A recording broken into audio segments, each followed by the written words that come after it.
السلام عليكم ورحمة الله وبركاته. نحمده ونصلي على رسوله الكريم. أما بعد فأعوذ بالله من الشيطان الرجيم. আলহামদুলিল্লাহ, খুবই খুশি লাগতেছে আজকে যে আল্লাহ তাআলা একটা ক্ষুদ্র প্রচেষ্টা আপনাদেরকে সবাইকে সহ শুরু করার। এই জন্য আপনাদের সকলকেই ধন্যবাদ। আসলে আমরা আজকে যে শিক্ষা প্রোগ্রামটা শুরু করেছি, লার্নিং প্রোগ্রামটা শুরু করব বা করতেছি, সেটা একান্তই আল্লাহ তাআলাকে রাজি এবং খুশি করার জন্য। আমি চাই যে আমার আসলে দীর্ঘ গবেষণাটা কিছু মানুষ জানুক। তো সেই প্রচেষ্টাগত দিক থেকেই আসলে আপনাদের সাথে কাজ করা। তো আল্লাহ সবাইকে কবুল করুক, এটা বলেই আসলে আমরা আমাদের ক্লাসটা শুরু করব। আসলে আমরা যে কাজটা করব সেটা হলো, আমাদের পুরো ক্লাসটাই হবে কোরআন শরীফ বেসড। কোরআনকে বেস করে আমরা কোরআন শরীফ শিখব, কোরআন তিলাওয়াতটা শিখব ইনশাআল্লাহ। তো আমরা যাই পড়বো না কেন, এটাকে প্র্যাকটিক্যালি প্রতিদিন করব এবং কি আমাদের ক্লাসেই করব। আমাদের ক্লাসের প্রত্যেকটা ক্লাসকে আমরা কয়েকটা ভাগে ভাগ থাকবে। এর একটা হলো, যেমন আজকের আমাদের ক্লাসের যে পার্টিশনটা হবে, প্রথমটা হবে আমাদের আমি একটু দেখাই যে আজকে আসলে আমরা আজকে ক্লাস কি করব। আমাদের প্রাথমিক আলোচনা হবে, এরপরে এই অ্যারাবিক হরফ নিয়ে আলোচনা হবে, কোরআনিক রুলস বা কায়দাগুলো নিয়ে আমরা একটু আলোচনা করব। এরপরেই আমরা কোরআন থেকে সরাসরি প্র্যাকটিস করব। আমরা যেভাবে চাচ্ছি, আমি যেভাবে চাচ্ছি যে আমাদের আহ পড়াটা হবে সেম এরকম করে, একেবারে সরাসরি প্রতিদিন সরাসরি প্র্যাকটিস করবো ইনশাআল্লাহ। তো আমরা এখনই শুরু করি। প্রথমে আমরা অ্যারাবিক হরফ আমরা জানি যে আহ, আরবিতে হরফ হলো 29টি। ঠিক আছে। তো সর্বপ্রথম আমি একটা কথা সবসময় বলি, আসলে এই প্রেক্ষিতে যদি কিছু কথা বলতে হয়, যে কোরআনটা পড়ার ক্ষেত্রে, কোরআনটা সহিহ শুদ্ধ হওয়ার ক্ষেত্রে আপনার যে জিনিসটা খুব ইম্পর্ট্যান্ট, বলা যায় সহিহ শুদ্ধ হওয়ার ক্ষেত্রে 80% সহি এবং শুদ্ধ হওয়ার ক্ষেত্রে যে কাজটা খুবই ইম্পর্ট্যান্ট, সেটা হলো কোরআন যে 29টা হরফ আছে সেটা সঠিকভাবে উচ্চারণ করা। হ্যাঁ, সঠিকভাবে উচ্চারণ করা এটা মোস্ট ইম্পর্ট্যান্ট। তো এখানে যে জিনিসটা করব আমরা, সেটা হলো মোস্ট ইম্পর্ট্যান্ট যে বিষয়টা হলো, আমি যেটা বলতে লাগছিলাম যে 29টা হরফ সহিভাবে যদি আপনি উচ্চারণ করতে পারেন, তাহলে দেখা যাবে যে 80% সহি হয়ে গেছে আপনার পড়া। মোস্ট ইম্পর্ট্যান্ট একটা কথা বা একটা উক্তি হলো, আপনি যদি এই যে 29টা হরফ আছে, এই 29টা হরফ যদি আপনি সহিভাবে উচ্চারণ করতে পারেন, সহিভাবে উচ্চারণ করতে পারেন এবং কি জবর জের পেশ সহ সহিভাবে উচ্চারণ করতে পারেন, তাহলেই আপনার 80% কোরআন শরীফ সহি হয়ে যায়। বাকি যে কোরআন 20% আছে পড়ার বা সহি করার, তিলাওয়াত করার, সেটা আপনার যে রুলস গুলো আছে, কোরআনিক রুলস বা কোরআনিক গ্রামার বলি বা কায়দা বলি, এই বাকি 20% হলো, শুধুমাত্র 20% আপনার হলো কায়দাগুলো। তো মানে বুঝতেই তো পারছেন যে অ্যারাবিক হরফগুলো যে কতটা ইম্পর্ট্যান্ট। তো সেটার জন্য আমরা আসলে একটু সময় নেব এইখানে। তো আসেন আমাদের প্রথম প্রথম প্রথমে আমরা এখানে হরফগুলো উচ্চারণ করব। মাখরাজ সহ ইনশাআল্লাহ। যেমন প্রথম হরফটা হলো আলিফ। আলিফ, এর আগে একটা কথা বলে নেওয়া উচিত যে পুরো বর্ণমালাতে শুধু দুইটা হরফই আপনার একটু দ্রুত হবে। একটা হলো আলিফ আর একটা হলো হামজা। এছাড়া প্রতিটা হরফ আমরা উচ্চারণ করব যখন, তখন অবশ্যই একটু টান থাকবে এখানে। ঠিক আছে? আচ্ছা, আমরা দেখি। ১ নাম্বার বিষয় হচ্ছে আলিফ। আলিফ। এখন এই আলিফটা উচ্চারণ করার ক্ষেত্রে আমাদের যে বিষয়টা একটু মাথায় রাখতে হবে সেটা হলো, দেখেন আলিফ, আলিফ, আমার এখানে একটা বাতাস বের হয়ে আসছে এবং খুব দ্রুত হচ্ছে। আলিফ। দেখেন আপনি যদি আলিফ, আলিফ, আলিফ, আলিফ, আলিফ, আলিফ, আলিফ, আশা করছি যে আপনারা এটা শুনতে পাচ্ছেন। আলিফ। দ্বিতীয় আমাদের যে বিষয়টা আসতেছে সেটা হলো বা। বা। খুবই সিম্পল। বা। বা। টান হবে। বা। এরপর হলো আমাদের তৃতীয় হরফটি হলো তা। তা। তা। এরপরে আমাদের যে হরফটা একটু একটু ভিন্ন স্টাইলে উচ্চারণ করতে হয় সেটা হলো সা। এটা হলো কি? সা। সা। সা। দেখেন এই যে সা যে স্থান থেকে উচ্চারিত হবে সেই সেখান থেকে আরো দুইটা হরফ উচ্চারিত হয়। র, রাল, সা। র, রাল, সা। র, জ। দেখেন জ। এখন প্রশ্নটা হলো, এই জ, রাল এবং সা কোথা থেকে উচ্চারিত হয়? এটা আমাদের মাখরাজের ১৩ নম্বর মাখরাজ। মাখরাজটা কি? জিহ্বার আগা সামনের উপরে দুই দাঁতের আগার সঙ্গে লাগাইয়া। আমরা একটু মাখরাজটা যদি দেখি, আপনাদেরকে দেখাই। এটা ১৩ নম্বর মাখরাজ। ১৩ নম্বর মাখরাজ জিহ্বার আগা সামনের উপরে দুই দাঁতের আগার সঙ্গে লাগাইয়া। র, রাল, সা। দেখেন র, রাল, সা। এই যে আমাদের জিহ্বার আগাটা উপরে যে দুইটা দাঁত আছে এই দুই দাঁতের সঙ্গে লাগে বলতে হবে। র, রাল, সা। সবচেয়ে মজার বিষয় হলো এই তিনটা হরফ উচ্চারণ করার ক্ষেত্রে আপনাকে একেবারে মোলায়েম হতে হবে, একেবারে সফট হতে হবে।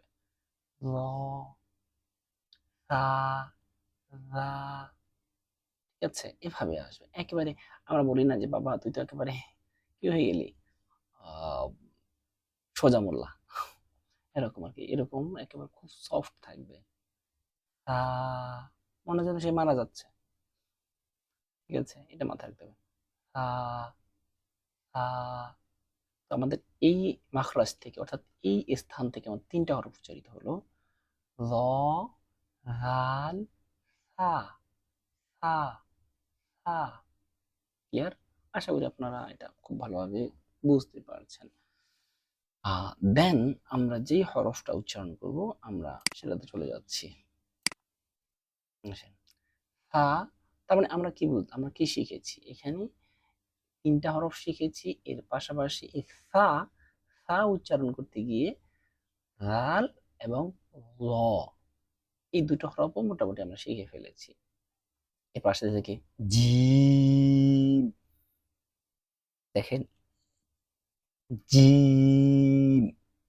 এই যে জিম যে হরফটা আছে এটা একটু পড়ার ক্ষেত্রে এসে একটু স্ট্রংলি হয়। শক্ত হয়। Gym, gym, gym. হুম, এখন আমরা এই জিম, আমাদের মাখরাজটা, জিমের মাখরাজটা কোথায়? আরেকটা জিনিস বলে রাখি, জিম, জিমের যে মাখরাজটা আছে, অর্থাৎ জিম যেই স্থান থেকে আমাদের উচ্চারিত হয়, সেটা এই জিমের সাথে আরো দুটো হরফ আমাদের উচ্চারিত হয়। হ্যাঁ, একটা হলো জিম, একটা শিন, একটা হলো ইয়া।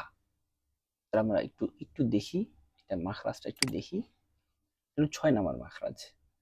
জিহ্বার মধ্যখান তার বরাবর উপরে তালুর সঙ্গে লাগাইয়া জিম, শিন, ইয়া, জিম, শিন, ইয়া।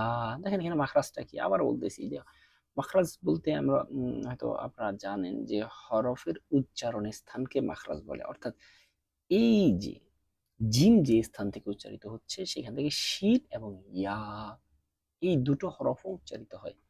ক্লিয়ার বিষয়টা? তার মানে আমরা এই আরেকটা বিষয়, ওইটার সাথে একটু পার্থক্য কি, যে জিম উচ্চারণ করার ক্ষেত্রে আমাদের একটু স্ট্রং হবে। Gym, gym. মানে ঘরে যখন আমরা ওই ভাই অথবা বোনের সাথে একটা আমরা লাগালাগি বা মারপিট করি আর কি, যেটাকে বলা যায়, ওই মারপিট করার সময় আমাদের একটা খুব রাগের একটা ভাব আসে, ঠিক ওরকম কিছু আর কি একটা। জিম, সেক্ষেত্রে শিন এবং ইয়া ওই উচ্চারণটা পায় না আর কি, একটু মাথায় রাখতে হবে। হ্যাঁ, আশা করি আপনারা বুঝতে পেরেছেন। হ্যাঁ, আচ্ছা, ঠিক আছে। তো মোটামুটি আমরা আজকে যে আমাদের ফার্স্ট পার্টের যে জিনিসটা শিখলাম এখানে, এখানে 5টা শিখেছি। আর এখানে এই সা কেন্দ্রিক মাখরাজের এই ঝালটা শিখেছি। একটা হলো জ, এটা শিখেছি। আর জিমের যে মাখরাজ, সেটার পাশাপাশি আমরা জিম, শিন, শিন, শিন, ইয়া, ইয়া, এই জিনিসগুলো আমরা আমাদের আয়ত্তে নিয়ে আসতে পেরেছি। তো আলহামদুলিল্লাহ যে আজকে আমাদের প্রথম ক্লাসের যে বিষয়টা ছিল, সেটা হলো আহ হরফ উচ্চারণের যে বিষয়টা, সেটা এখানে একটু গুরুত্বপূর্ণ ছিল। আশা করি আপনারা এই যে হরফ, যে কয়টা হরফ আমরা প্র্যাকটিস করেছি, এটা আপনারা বুঝতে পেরেছেন। এখন আমরা আমাদের ক্লাসের সেকেন্ড পার্টে চলে যাব ইনশাআল্লাহ। সেকেন্ড পার্টে আমরা অলরেডি আপনাদেরকে বলেছি যে কোরআনিক রুলস, যে কোরআনের কায়দাগুলো আমরা একটু দেখব প্রতিদিন। আর এইটা বলার, এটা শুরু করার আগে আপনাদেরকে একটা কথা বলে রাখি। যে বিষয়টা হচ্ছে, কোরআনটা শেখার জন্য আসলে যে যতগুলো কায়দা আছে, বিশেষ করে নুরানি পদ্ধতিতে যতগুলো কায়দা আছে, আমরা এর সবগুলোই শিখব। তবে পার্থক্য হলো এটাই যে আমরা সংক্ষিপ্তভাবে শিখব। সবই শিখব, মূল বেসিকটা ঠিক রেখে সংক্ষিপ্ত আকারে ইনশাআল্লাহ সব শিখব ইনশাআল্লাহ। তো আসলে এখন হতে পারে আপনি বলতে পারেন যে কিভাবে সম্ভব, বলতেছেন সব শিখবেন কিন্তু সংক্ষিপ্তভাবে শিখবেন, কিভাবে, এটা কিভাবে হয়? হ্যাঁ, ইনশাআল্লাহ আমরা প্রত্যেকটাকেই শিখবো, কিন্তু সংক্ষিপ্ত আকারে শিখবো ইনশাআল্লাহ। দেখতে থাকুন আমাদের সাথে, আসেন। এর একটা উদাহরণ দিতে পারি। যেমন দেখা যাচ্ছে যে আমরা মাদের কায়দা অর্থাৎ টানের যে মানে পদ্ধতিতে 10টা কায়দা আছে, আমরা এই 10টা কায়দাকে সবগুলো শিখবো না, মানে পড়ে পড়ে শিখবো না, কিন্তু অ্যাপ্লাই করে আমরা 10টাই করব। এই 10টাকে আমরা মাত্র 4টার, 3টা বা 4টার ভিতরে নিয়ে আসবো ইনশাল্লাহ। 3টা বা 4টা কায়দার ভিতরে আমরা আমাদের সবগুলো নিয়ে আসবো। শুরু করি।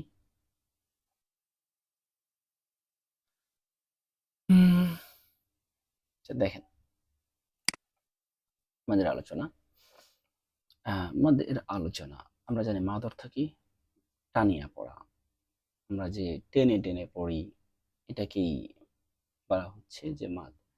এখন টানার ক্ষেত্রে এসে আমরা একটু বলে রাখি, আসলে টানার ক্ষেত্রে এসে আসলে কেমন হতে পারে, এটা অলরেডি আমরা অনেকেই জানি, আমরা আশা করি সবাই জানি। যেমন দেখা যাচ্ছে যে আমরা কোরআন শরীফের শুরুতেই সূরা বাকারার প্রথম যে আয়াতটা আছে, আলিফ লাম। দেখেন এইখানে আমাদের প্রত্যেকটাকেই প্রায় ৪ এর উপরে টানতে হয়েছে। এরপরে আমরা যদি একটা সূরাতে যাই, যেমন ধরেন আপনার আলহামদুলিল্লাহটার কথাই বলি। আলহামদুলিল্লাহি রাব্বিল আলামিন। আলহামদুলিল্লাহি, লাতে আমরা টানলাম একটু। আলহামদুলিল্লাহি রাব্বিল এখানে একটু টেনেছি। লামিন, এখানে কিন্তু আরেকটু বেশি টেনেছি। দেখেন আমরা টানের জন্য মোটামুটি ৩টা পার্ট করলাম। একটাতে আমাদের অনেক বেশি টানলাম, টেনেছি, যেমন সেটা সূরা বাকারার ১ম আয়াত যেটা সেটাতে। আর আলহামদুলিল্লাহি রাব্বিল আলামিন বলতে গিয়ে আমরা এখানে আরো ২টো আলাদা, আলাদা পার্ট পেয়েছি। আলহামদুলিল্লাহ এখানে একমাত্র অল্প একটু টেনেছি। রব্বিল এখানে অল্প একটু টেনেছি। আলামিন এ গিয়ে আমরা একটু বেশি টেনেছি। এই যে পার্থক্যটা, এই যে পার্টটা, এটাই আমাদের দেখার বিষয়টা। এগুলো কিভাবে হয় এটা এই এখানে ১ আলিফ, ৩ আলিফ এবং ৪ আলিফের যে পার্থক্যটা আছে এটি আমরা শিখব ইনশাআল্লাহ। এখন এটা শিখতে গিয়ে আসলে আমাদের কি, কি করতে হবে সেটা এখন দেখার বিষয়। দেখেন আমরা নুরানি পদ্ধতি অনুযায়ী এখানে ১০ টা প্রকার হবে। কিন্তু আমরা আসলে ১০ টা প্রকার অত লং টাইম দেওয়ার মতো কোনো সময় আমাদের নেই। বা আমরা সেই ১০ প্রকারই শিখব, কিন্তু একটু, একটু সিস্টেমেটিক্যালি ভাবে। হুম? ১০ প্রকারটাকে আমরা ইনশাআল্লাহ একদিনে শিখে ফেলবো। কিন্তু নুরানিতে এটা শিখতে অনেক সময় চলে যেত। প্রায় ১০-১৫ দিনের মতো চলে যেত। তো আসেন দেখি কিভাবে শিখতে পারি। আ মাদেদের আলোচনা। মাদ অর্থ টানিয়া পড়া, মাদের হরফ ৩ টি। হুম, মাদের আলোচনা, মাদের ১ম এ আমাকে বলতে হবে মাদ অর্থ টানিয়া পড়া আর মাদের হরফ ৩ টি। তো মাদের হরফ ৩ টি এটা আমরা এখন ১ম এ শিখব। এখন আমাদের আসলে আমরা সবসময় পড়ে এসেছি, স্কুলে পড়ে এসেছি বা অন্যান্য জায়গায় পড়া হয় যে মাদের হরফ কি, কি? বলা হয় আলিফ, ওয়াও, ইয়া। আসলে আলিফ, ওয়াও, ইয়া এইটা আসলে যৌক্তিক কথা না। আলিফ, ওয়াও, ইয়া এটা আসলে যৌক্তিক কথা না। যৌক্তিক কথাটা হলো জবরের পরে খালি আলিফ। আপনাকে শুধু আলিফ হলে তো খালি আলিফ তো হলে হবে না। খালি আলিফ শত, শত হাজার, হাজার লাখ লক্ষ, লক্ষ আছে কোরআন শরীফের। খালি আলিফ না। জবরের পরে জবরের পরে খালি আলিফ। আশা করি বুঝতে পেরেছি। জবরের পরে খালি আলিফ। এটা হলো ১ নাম্বারটা। জবরের বাম পাশে খালি আলিফ মাদের হরফ। এরপরে পেশের বাম পাশে যজমওয়ালা ওয়াও। আমাদের একটা ওয়াও হবে, যজমওয়ালা ওয়াও। কিন্তু এই যজমওয়ালা ওয়াওটা কখন মাদের হরফ হবে? যখন পেশের পরে হবে। এরপরে জেরের বাম পাশে যজমালা ইয়া। আমাদের এই যজমালা ইয়াটা তখন মধ্যের হরফ হবে যখন এই যজমালা ইয়ার আগে জের থাকবে। অর্থাৎ শুরুতে জেরের বাম পাশে যজমালা ইয়া থাকবে, তখনই সেটা মদের হরফ হবে। আমরা সামনে গিয়ে পড়বো যে যজমওয়ালা ওয়াও আরো একটা কায়দাতে আছে, যজমওয়ালা ইয়া আরো একটা কায়দাতে আছে, কিন্তু সেটা তো মাদের হরফ না, সেটা লিনের হরফ। তো এই জন্যই আর কি যে শুধুমাত্র আলিফ, ওয়াও, ইয়া দেখলেই যে এটা মদের হরফ তা না ভাই। আপনাদেরকে ক্লিয়ার বলতে হবে, আপনাদেরকে ক্লিয়ার করতে হবে, আপনাদেরকে ক্লিয়ার করতে হবে যে জবরের পরে খালি আলিফ, পেশের পরে যজমালা ওয়াও, জেরের পরে যজমালা ইয়া, তখনই সেটা মাদের হরফ হবে। শুধু আলিফ, ওয়াও, ইয়া, আরে ভাই ওয়াও, ইয়া এটা তো অন্যান্য আরেক জায়গাতে তো আছে ওয়াও এবং ইয়া, ঠিক না? যেমন লিনের হরফের ভিতরে আমরা পড়বো সেম একই ওয়াও এবং ইয়াই আছে ওইখানে লিনের হরফের ভিতরে। তো পার্থক্য আছে না? পার্থক্যটা কি? পার্থক্যটা হলো পেশের উপরে যজমালা ওয়াও আর জেরের পরে যজমালা ইয়া। আশা করি আমরা ক্লিয়ার হতে পেরেছি। তাহলে আমরা একবার বলি যে মদের হরফ তিনটি, জবরের বাম পাশে খালি আলিফ মদের হরফ, পেশের বাম পাশে জজমালা ওয়াও মদের হরফ, জেরের বাম পাশে জজমালা ইয়া মদের হরফ। এখন আমরা চলে যাব এই যে মাদের হরফের। আচ্ছা, এখন কথা হলো মাদের হরফ হলে কি হবে? আমরা যে একটু জানলাম যে মাদের হরফ হলে এটা মাদের হরফ। তো মাদের হরফের কাজটা কি? মাদের হরফ হলে আমাদেরকে এক আলিফটা নিয়ে পড়তে হবে, মানে অল্প একটু টেনে পড়তে হবে। আমরা একটু প্র্যাকটিক্যালি আসি। যেমন দেখেন যে নিচে এখানে বা খালি জবর বা, বা ওয়াও পেশ বু, বা ইয়া জের বি, তা খালি জবর তা, তা ওয়াও পেশ তু, তা ইয়া জের তি, তা খালি জবর সা। দেখেন খালি আলিফ আছে, এর আগের হরফে আমাদের কি আছে? জবর আছে, তখনই এটা মদের হরফ। পেশ আছে, এরপর জজমালা ওয়াও আছে, এই জজমালা ওয়াওর আগে যখন পেশটা হবে তখনই সেটা মদের হরফ। জের আছে, জেরের জজমালা ইয়া আছে, জজমালা ইয়ার আগের হরফে যদি জের থাকে তখনই সেটা মাদের হরফ। এইভাবে করে আপনারা এই সবগুলোকে পড়তে হবে। হ্যাঁ, হা খালের জবর হা, হাওয়াও পেশ হু, হাইয়া জের হি। আশা করি আপনারা এই যে মদের যে আলোচনাটা করেছি এটা খুব ভালোভাবে আপনারা বুঝতে পেরেছেন। এখন আপনাদের এই আলোচনার ক্ষেত্রে আপনাদের যে কাজটা খুব বেশি করতে হবে সেটা হলো এগুলোকে পড়তে হবে, মানে খুব বেশি বেশি করে 29টা হরফই আপনাদেরকে পড়ে ফেলতে হবে এভাবে করে। এভাবে যখনই আপনি এই রুলসটাকে পড়তে পারবেন তখনই আপনার জন্য সহজ হয়ে যাবে। ঠিক আছে? তো আমাদের আলহামদুলিল্লাহ যে দ্বিতীয় পার্ট সেটা নিয়ে আমরা একটু আলোচনা করলাম। এখন আমরা আমাদের আজকের ক্লাসের তৃতীয় পার্টটা একটু দেখব। তৃতীয় পার্টটা কি? আমাদের কোরআন বেস। আমরা হয়তো আপনাদেরকে বলা হয়েছে যে আমরা যখনই কোরআনটা মানে এই ক্লাসটা করব তখন কিন্তু আমাদের সামনে দুটা জিনিস থাকবে। এক হলো খাতা কলম থাকবে, আর দুই হলো মাস্ট বি কোরআন শরীফ সামনে নিয়ে বসতে হবে। মাস্ট বি সামনে কোরআন শরীফ নিয়ে বসতে হবে। তো আমরা এখন যে কাজটা করব সেটা হলো আমাদের তৃতীয় পার্ট। আজকে ক্লাসের সবচেয়ে গুরুত্বপূর্ণ পার্ট যেটা সেটা হলো সরাসরি কোরআন থেকে আমরা প্র্যাকটিস করব। তো আসেন আমরা সরাসরি কোরআন থেকে প্র্যাকটিস করি, এটা কিভাবে হতে পারে। তো দেখা যাক।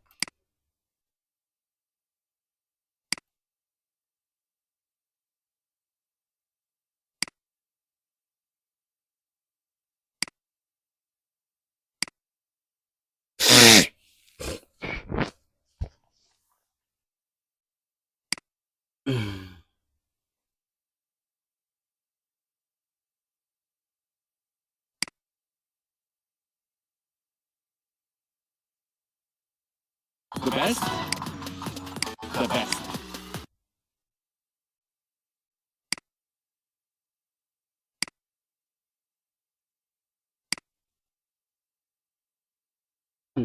আমরা এখন সূরা আর রহমানের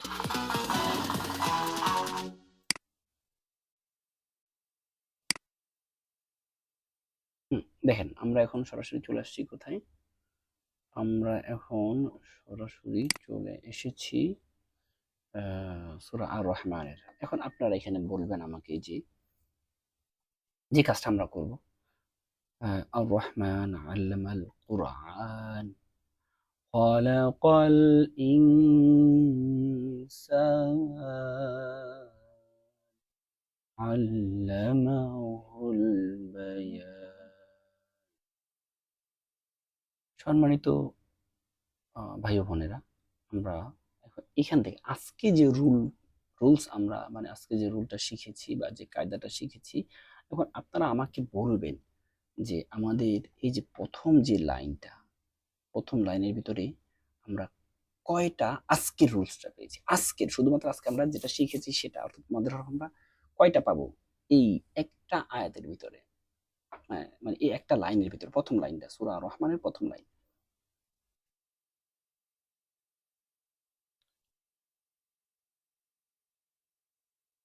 যারা যারা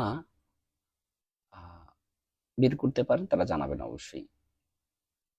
যেমন দেখেন এখানে আমরা তানিজা, তানিশা সহ অন্যান্য যারা আছে তারা অবশ্যই আমাকে আহ, জানাবেন। অন্যান্য বোনেরা বা ভাইরা যারা আছেন তারা অবশ্যই এটা আমাদেরকে জানাবেন। যেমন আমি যদি বলি যে এখানে আজকে যেটা শিখেছি, কয়টা শিখেছি, কয়টা পেয়েছি আমরা, দেখেন আমরা এখানে মদের অনেক মানে মদের কায়দার ভিতরে অনেকগুলো পেয়েছি, কিন্তু আজকে যেটা শিখেছি সেটা হলো এখানে যে দেখেন জবরের পরে খালি আলিফ সা।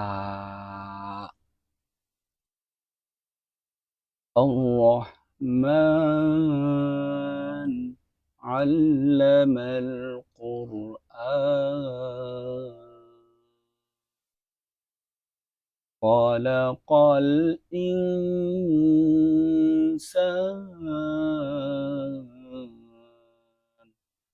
علمه البيان। দেখেন খলাকল ইনসান, এই যে ইনসান, এটার ভিতরে আমরা কি পেলাম?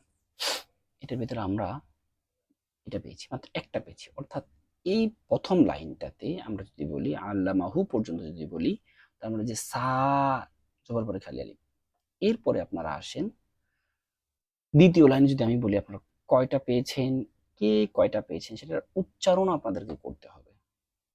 অবশ্যই মাস্ট বি নিজে নিজের উচ্চারণ করবেন। এখানে আমরা কয়টা পাই দেখেন, বা ইয়া, ইয়া জবরের পরে খালি আলিফ একটা, বেহুস বা জবরের পরে খালি আলিফ। তো তৃতীয় লাইনে যদি আমরা বলি যে এখানে আমরা কয়টা পেয়েছি, কয়টা পাবো, তাহলে কি হবে দেখেন এখানে আমরা অসামা, মিমের পরে খালি আলিফ, জবরের পরে খালি আলিফ, ওরফাহা জবরের পরে খালি আলিফ, মি, মিমিয়াজের মি একটা, ঝা খালি আলিফ ঝা, এখানে একটা, তার মানে আমরা এখানে চারটা পেয়েছি, এখানে দুটো পেয়েছি, ঠিক আছে, এখানে একটা পেয়েছি।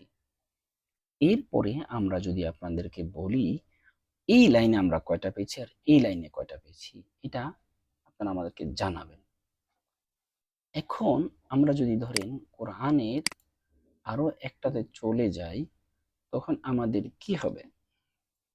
ধরেন আমরা সূরা মুলকে যাই, হ্যাঁ, সূরা মুলক, আমরা সূরা মুলকের ভিতরে যদি যাই, তাহলে আসেন আমরা এখানে কতটা হয়।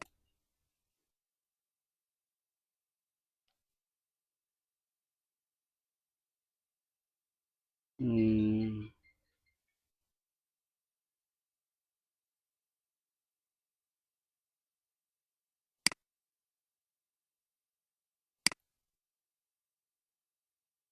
এখানে শো করতেছে না, আমরা দেখি এখানে, হ্যাঁ, দেখেন আমাদের সূরা মুলক, আমরা যদি এরকম ভাবে সেম একই অবস্থা এই সূরা মুলকের ভিতরে এই প্রথম লাইনে আমরা কয়টা পেয়েছি, যেটা আমরা এটা চিন্তা করি, একটু একটু চিন্তা করেন তো এখানে আমরা কয়টা পেয়েছি।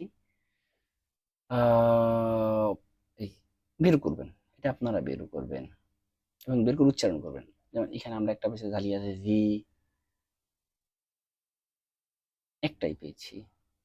দ্বিতীয় লাইনে আমরা যদি বলি কয়টা পেয়েছি, কদি, আল্লাজি দুইটা,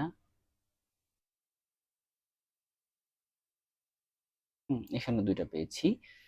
উচ্চারণ করতে হবে এভাবে করে, এরকম এই সূরাগুলোর আপনারা পুরোটা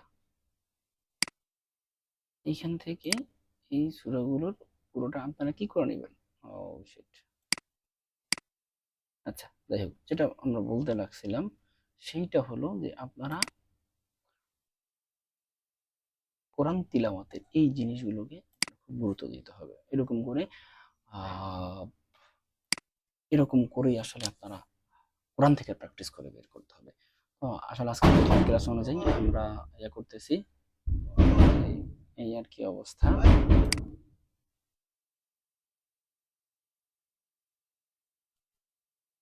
তো আসলে আমরা যে জিনিসটা করতে হবে সেটা হলো এভাবেই আমাদেরকে শিখতে হবে। টোটালি প্র্যাকটিসের বিষয়টা অনেক বেশি করতে হবে। ঘরে আমরা ক্লাসে আসলে অনেক বেশি করেছিলাম প্র্যাকটিসটা। তো এটা এভাবেই করতে হবে আমাদের, যে ঘর কেন্দ্রিক প্র্যাকটিস কেন্দ্রিক হতে হবে। এটা আমরা যত বেশি প্র্যাকটিস করতে পারবো, নিজেরা প্র্যাকটিস, তখন সেটা অনেক আমাদের কাজে দিবে। তো আমি আপনাদেরকে মাত্র ২ টা সূরার কয়েকটা আয়াত দেখিয়েছি। আর আজকে আমাদের ১ম ক্লাস অনুযায়ী আসলে ওরকমভাবে আমরা পড়াটা কমই হয়েছে, যেহেতু অনেকগুলো বিষয় আসছে এখানে। তো আজকের জন্য আমাদের ফার্স্ট ক্লাস হিসেবে এটাকেই মাথায় রেখে আগাইতে হবে। আর আরেক বিষয় হলো আমরা খুবই কম সময়ের ভিতরে যেহেতু শেষ করব, আমাদের কালকে থেকে পড়া আসলে বেশি থাকবে না, কিন্তু প্র্যাকটিসটা বেশি করতে হবে। খুঁজে বের করতে হবে, উচ্চারণ করতে হবে, উচ্চারণ নিজে করতে হবে। এটা মোস্ট ইম্পর্টেন্ট। না হলে আমাদের এই কোর্সের যে পুরোটাই ভ্যালুলেস হয়ে যাবে। আপনারা দিনের ভিতরে কোরআন শরীফটা খুলে যে পড়াটা থাকবে, এটাকে দেখে খুঁজে বের করবেন, মিলাবেন। আশা রাখি আ আপনাদেরকে সকলকে অসংখ্য ধন্যবাদ। ইনশাআল্লাহ আগামীকালকে আমাদের আবার দেখা হবে ইনশাআল্লাহ। উম সবার সাথে কথাবার্তা বলে আমরা টার্গেট আছে যে আমাদের, বা কথাবার্তা বলেছি যে আমরা মাগরিবের পরে এশারের আগে যে সময়টুকু আছে ওইখান থেকে ১ টা ঘন্টা বের করব। বিশেষ করে মাগরিবের ৬ টা তো হয়। আমরা ৬টা ৪৫ থেকে ৭টা ৪৫ পর্যন্ত এরকম একটা সময় দিয়ে ইনশাআল্লাহ করব। আশা রাখতেছি। ইনশাআল্লাহ। তো আজকের জন্য এখানেই শেষ। আসসালামু আলাইকুম ওয়া রাহমাতুল্লাহ।